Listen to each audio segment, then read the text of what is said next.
Hi everybody, it's Laura with Jot and Tittle Typewriters, and I have got a lovely machine. I'm going to do a tutorial for you today for the Royal Quiet Deluxe. This one happens to be a 1955.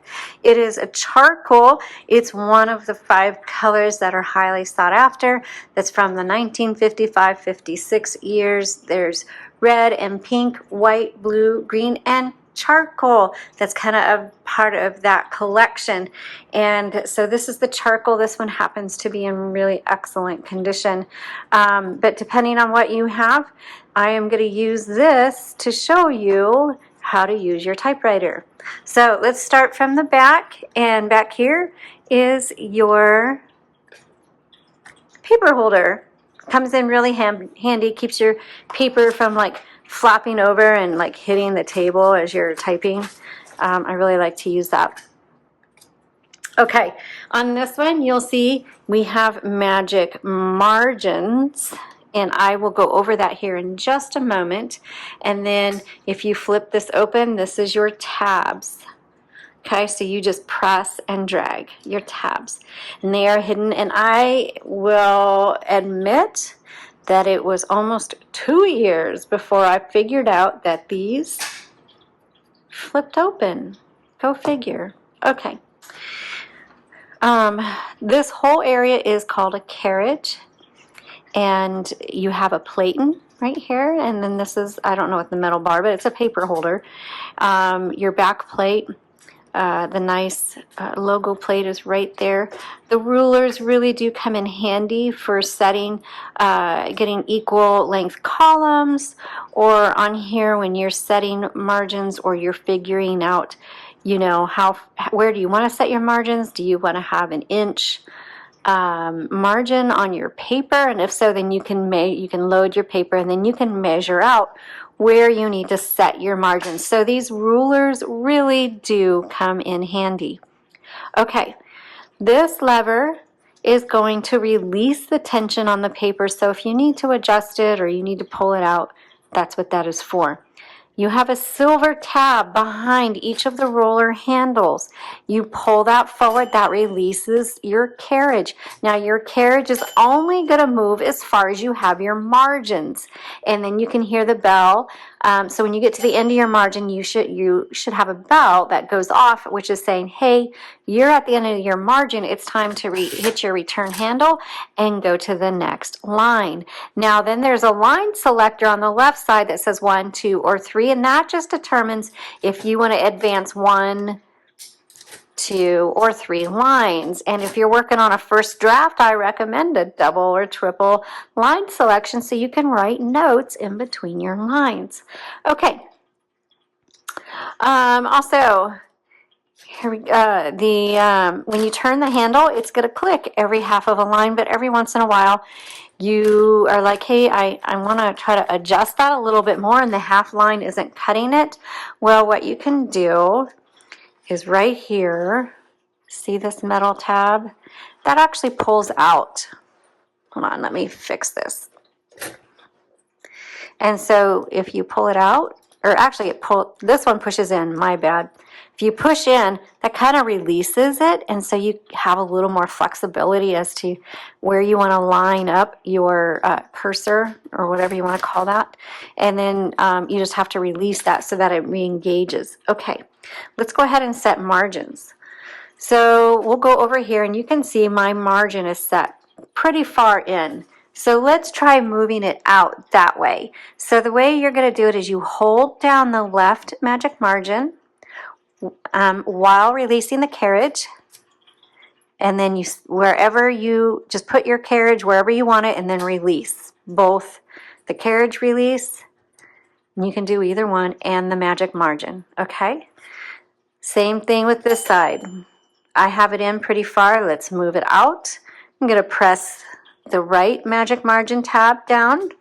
I'm going to release the carriage, come out, and there you go. So now you can see I have a much wider margin. It's a little bit easier when you want to go in. So let's say we want to come in a few spots. Now we just press, that sets. You can hear the click. Same with this side. Let's come in. maybe to here, press, you hear that click, and now you have new margins set, okay? Voila. Okay,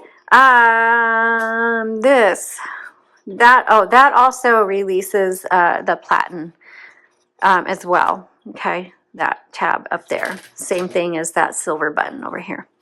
Okay, let's open up the top. But before we do, I'm gonna move the carriage to the left because I just don't want this handle anywhere near the top because I don't want to scrape this pretty finish.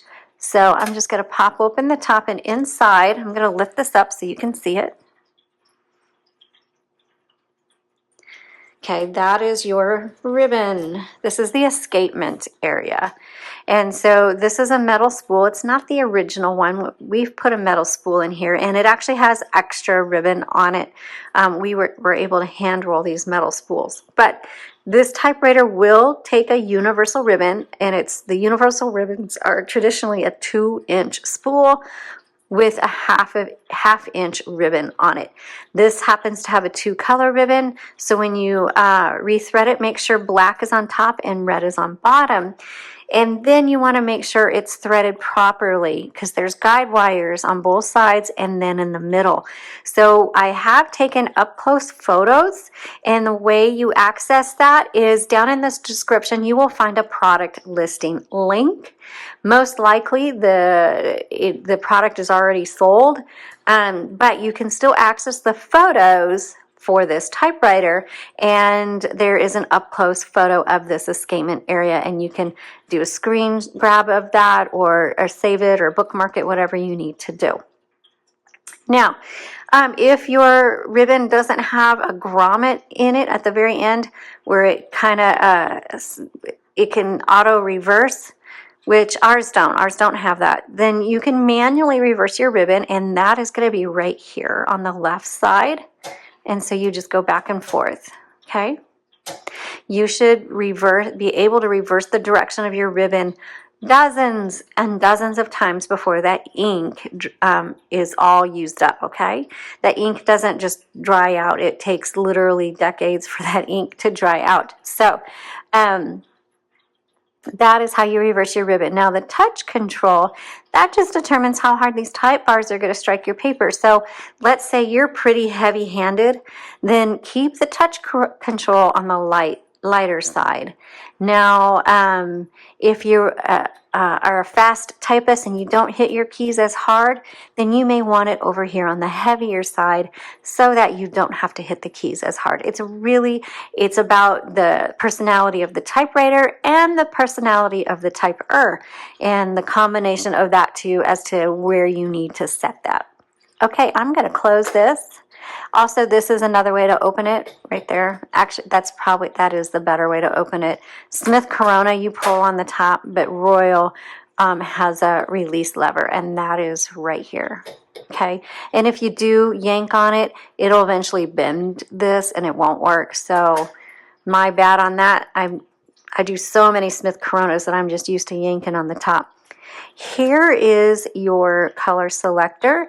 So the red is there, the middle is black, and then way over on the right side is a white. Let's see if you can see that.